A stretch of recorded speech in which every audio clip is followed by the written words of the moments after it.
యాదాద్రి భువనగిరి జిల్లా సిరిపురం గ్రామం నుంచి కూడా కొంతమంది రైతులు, గ్రామస్తులు సమాజ్ కూడా ప్రెస్ క్లబ్‌కి రావడం జరిగింది.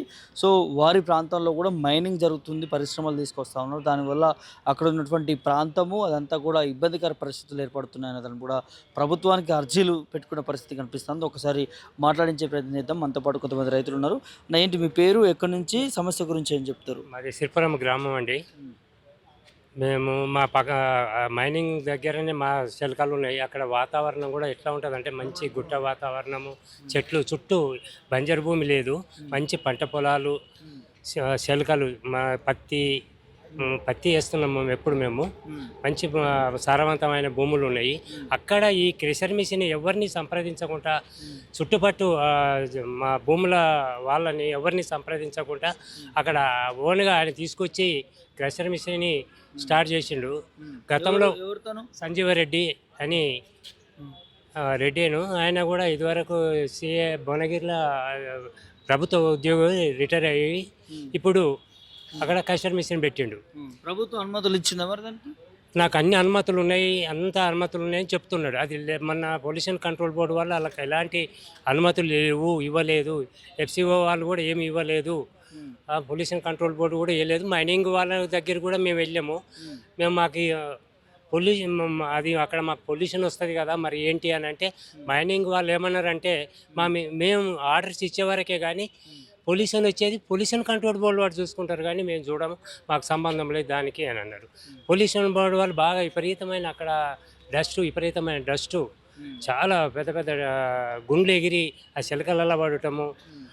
అక్కడ కలుపుగోళ్ళు కూడా అక్కడ పనిచేస్తుంది కూడా రాలేదు. అక్కడ ఎప్పుడు పేలుతుందో, ఎడ మీద రాళ్ళు పడతాయో మాకు తెలియదు. మేము రామండి, ఆ ఏరియాకు మేము రామండి అని పరిస్థితి వచ్చింది. ఎవరు చేస్తున్నారు మైనింగ్? ఏ సంస్థ చేస్తుంది? ఏం కొడుతున్నారు? సిరి మెటల్స్ అని ఈ సంజీవరెడ్డి ఆయన సొంతగా పెట్టుకొని అక్కడ బిజినెస్ చేస్తున్నాడు. ఆ క్రషర్ మిషన్ వల్ల అక్కడ వచ్చే ఈ వెహికల్స్ ఉన్నాయి కదా, అది కూడా రోడ్డు పొంటి తిరుగుతుంటే ఆ ఊర్లే మస్తు డస్ట్, విపరీతమైన డస్టు. ఈ పేలుడు వల్ల వచ్చే ఆ గడ్డి మీద మట్టి వాడి, అది కాసేరు రాతిపొడి పడి ఆ గొర్రెలు తిని కూడా చనిపోవటం అయింది. అక్కడ కోళ్ళ ఫారం ఉంది పక్కకు.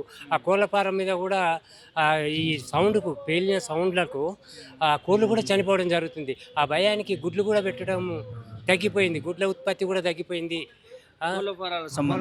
సమస్య. మళ్ళీ పోతే బోర్లలో నీళ్లు కూడా, ఈ పేలుడుకు బోర్లలో నీళ్లు కూడా తగ్గిపోయినాయి. ఆ బోర్లలో కూడా నీళ్లు మురుకులు వస్తున్నాయి. ఏంటంటే ఈ లోపల భూమి అదిరి ఆ నీళ్లు కూడా వస్తున్నాయి. ఓట కూడా తగ్గిపోయింది. మనకు బోర్లలో కూడా ఎండిపోయే పరిస్థితి. ఇంకా కొద్ది రోజులు పెడితే అక్కడ ఉన్న బోర్లు కూడా ఎండిపోయే పరిస్థితి ఉన్నది. ఇప్పుడు ఎవరు మీ ఎమ్మెల్యే? అనిల్ కుమార్ ఎమ్మెల్యే మొన్న ఓపెన్ చేసినాడు మా ఎమ్మెల్యే వేముల వీరేశం గారు. వేముల వీరేశం గారు ఆయన నగరేకల్లు ఆయన కూడా వచ్చి అక్కడ దాన్ని ఓపెనింగ్ చేసిండు. అక్కడ ఓపెనింగ్ నాడు మేము అక్కడ టెంట్ వేసుకొని ధర్నా చేస్తుంటే కూడా ఆఖరికి ఆపి మీరు ఎందుకు చేస్తున్నారు అని కూడా అడగలేదు. ఇప్పుడు భువనగిరి ఎమ్మెల్యే, మళ్ళీ పోతే ఇంకో ఎమ్మెల్యే ఉన్నాడు, ఆలేరు ఎమ్మెల్యే, ఈ ముగ్గురు వాళ్ళు వచ్చి ఓపెన్ చేసిర్రు. మరి ఆ చుట్టుపక్కల వాతావరణం ఎంత పచ్చదనంగా ఉంది, ఇదంతా కలుషితం అయిందని కూడా వాళ్ళు ఆలోచించలేదు. ఓపెన్ చేసి అంటే ప్రాంతమే అంత పంటలు పండే గుట్ట చుట్టూ పంటలు పండే ప్రాంతమే. వీడియో కూడా చూపించి పెట్టేసినాము. ఎక్కడ కూడా కొంచెం కూడా వేస్ట్ భూమి లేదట. అంత భూమిని ఇప్పుడు సస్యశ్యామలమయ్యే భూమిని ఇప్పుడు మొత్తం పనికిరాని భూమిగా తయారైంది. ఆ డస్ట్ వాడితే గడ్డి మొలవదు, మేకలు మేయ్యాయి, పశువులు మేయ్యాయి, ఇటువంటి పరిస్థితి ఏర్పడ్డది. అక్కడ ఉండే నెమళ్ళు కూడా ఇప్పుడు కనపడకుండా అయిపోయినాయి. నెమళ్ళు కానీ మళ్ళీ ఏది నక్కలు గుట్టకుండేది. ఇప్పుడు ఏ వన్యప్రాణులు కూడా అక్కడ లేని పరిస్థితి ఏర్పడ్డది. అంత దారుణంగా ఉన్నది. ఆయన కూడా అడిగితే మీరు ఆపి చేయండి అంటే మీ దిక్కున్న కాడ చెప్పుకోరు, మీరు మమ్మల్ని ఏం చేయలేరు, మీరేం నన్ను ఏం చేయలేరు అనే స్థితి సంజీవ్ రెడ్డి చెప్పడం జరిగింది. ఆయన కాంగ్రెస్ పార్టీ, సెంటర్లో ఇప్పుడు స్టేట్లో కాంగ్రెస్ ఉంది, మా ప్రభుత్వం ఉన్నది, మమ్మల్ని ఎవరు ఏం చేయలేరు అనేది ఒక ధీమాతోటి ఆ క్రషర్ మిషన్ పెట్టిండు, నడిపిస్తున్నాడు. మన పొల్యూషన్ కంట్రోల్ బోర్డు వాళ్ళ దగ్గరికి పోయి పుస్తకాలు ఎంక్వైరీకి వచ్చారు. వాళ్ళు కొన్ని క్వశ్చన్స్ వేసారు, 14 క్వశ్చన్స్ వేసారు. ఆ 14 క్వశ్చన్స్లలో వాళ్ళ దగ్గర ఒక్కదాని కూడా ఆన్సర్ చెప్పలేకపోయారు. ఆయన సరిగా మంచి కరెక్ట్ ఉన్నట్టు రాసి మన సనత్నగర్ రాశారు. సనత్నగర్ నుంచి మన ఆర్సీపురంలో ఉంది.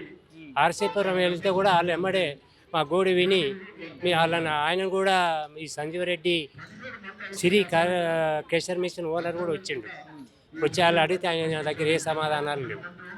అట్లా అడిగితే ఎమ్మడే వాళ్ళు యాక్షన్ తీసుకొని మొత్తం ఎలక్ట్రిసిటీ వాళ్ళకు కరెంటు ఆఫ్ చేయమని ఆదేశాలు జారీ చేశారు.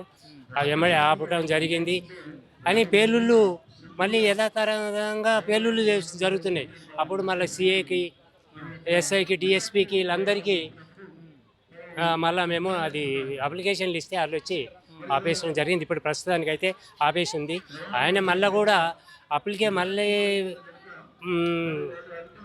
పర్మిషన్ గురించి తిరుగుతున్నాడు.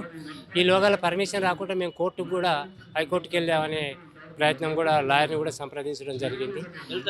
హైకోర్టు కూడా వెళ్తాందుకు కూడా రెడీగా ఉన్నాము. డిమాండ్స్ ఏంది అక్కడ క్లషర్ మిషన్ అనేది ఆపాలి, మాకు అక్కడ తీసేయాలని మా డిమాండ్ అండి. అది ఏంటంటే పర్యావరణ పరంగా ఊరిలో కూడా డస్ట్ వస్తుంది. ఊరికే ప్రమాదం ఉంది. సిరిపురం ఊరికి ప్రమాదం ఉంది, కాపర్తికి ఉంది, ఎల్లంకి ఉంది. అది గాలి ఎటొస్తే అటు 2 కిలోమీటర్లు 3 కిలోమీటర్ల దాకా డస్ట్ వెళ్తుంది. ఎట్లా మనం మంచు కురిస్తే ఇట్లా ఎట్లా వెళ్తుందో ఆ రకంగా వెళ్ళిపోతుంది.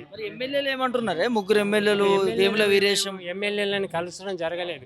ఎమ్మెల్యేలు ఏముంది, వాళ్ళు కాంగ్రెస్ వాళ్ళే. మేము ఇట్లా ధర్నా చేస్తాందుకు కూడా పర్మిషన్ కూడా ఇవ్వనీయకుండా చేశారు. అక్కడ మేము ధర్నా చేస్తాము, సిరి మెటల్ వర్క్ ఇవ్వలేదు. మీరు అక్కడ పైనుంచి ఆర్డర్స్, మా పైనుంచి ఒత్తిడి ఉందండి, మేమేం చేయాలండి, మీకు పర్మిషన్ ఇవ్వలేమండి అని అన్నారు. ఏంటంటే ఎమ్మెల్యే అస్తం ఉందని మీరు ఏమని అనుకుంటున్నారు? మరి ఎమ్మెల్యే వాళ్ళ బంధువు కదా సంజీవ రెడ్డి, వాళ్ళకు ఈ కోమరెడ్డి వెంకరెడ్డి, రాజగోపాల్ రెడ్డి వాళ్ళ దూర బంధువులు కాబట్టి వాళ్ళు ఏమంటారు. ఈ వేముల వీరేశం కూడా కోమరెడ్డి వెంకరెడ్డి చెప్పేదే వింటాడు కాబట్టి ఆయన కూడా ఏం మాట్లాడలేకపోతున్నాడు. ఈ పరిస్థితి ఇది. మేము దాన్ని దాన్ని బంద్ చేస్తే మాకు అక్కడ పంటలు వంటి ఆస్కారం, దాని మీద రైతులం ఆధారపడి ఉన్నాము. చాలా మటుకు అది ఆపేయాలని మా విజ్ఞప్తి. ఏం చెప్తారు ముఖ్యమంత్రికి? చెప్పుకోండి రేవంత్ రెడ్డి గారు కూడా మేము మా యొక్క గోడు విని ఆ యొక్క క్రెషర్ మిషన్ని ఆపేయాలని మేము మనవి చేసుకుంటున్నాము. మానవతా దృక్పథంతో అది నడవకూడదు. మాకు నడచటంలా కూడా మా భూముల వాల్యూ కూడా తగ్గిపోతుంది. ఇవాళ అది డస్ట్ అంతా అది పడితే ఇప్పుడు 70 లక్షలు ఉన్న వాల్యూను రేపు 6 లక్షలు కూడా మాకు అమ్ముకుందామన్నా అని కొనే పరిస్థితి కూడా లేదు.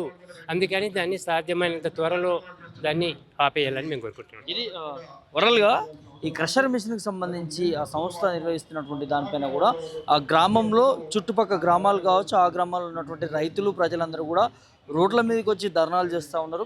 మాకు దానివల్ల నష్టం జరుగుతుంది, ఒక ఊరే అక్కడ ఇబ్బంది పడుతున్న పరిస్థితి కనిపిస్తూ ఉన్నాయి. చాలా వరకు అనారోగ్య పాలవుతూ ఉన్నారు. వ్యవసాయ పనుల్లో కూడా మరి క్షేత్రస్థాయిలో పని చేసుకోలేని పరిస్థితి కూడా కనిపిస్తూ ఉంది.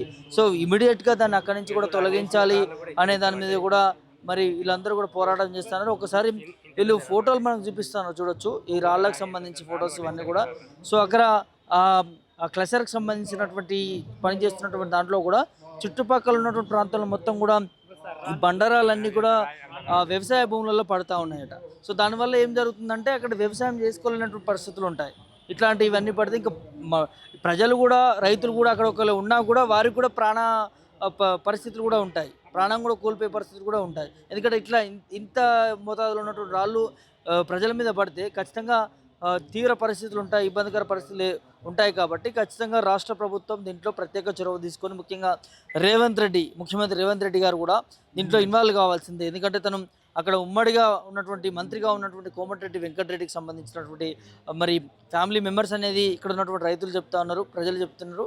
సో మాకు ప్రాణహానిలు ఉన్నాయి, మా భూములు కాపాడండి, మా ఊరిని కాపాడండి అంటూ కూడా సోమాజ్ కూడా ప్రెస్ క్లబ్కి వచ్చి కూడా వీరు ఆవేదన వ్యక్తం చేస్తున్న పరిస్థితి కనిపిస్తూ ఉన్నాయి. చూద్దాం మరి ముఖ్యమంత్రి స్పందిస్తాడా, ఏం జరగబోతుంది అనేది కూడా. Video Sampath Prabhakar, political media, Somaj కూడా ప్రెస్ క్లబ్ నుంచి.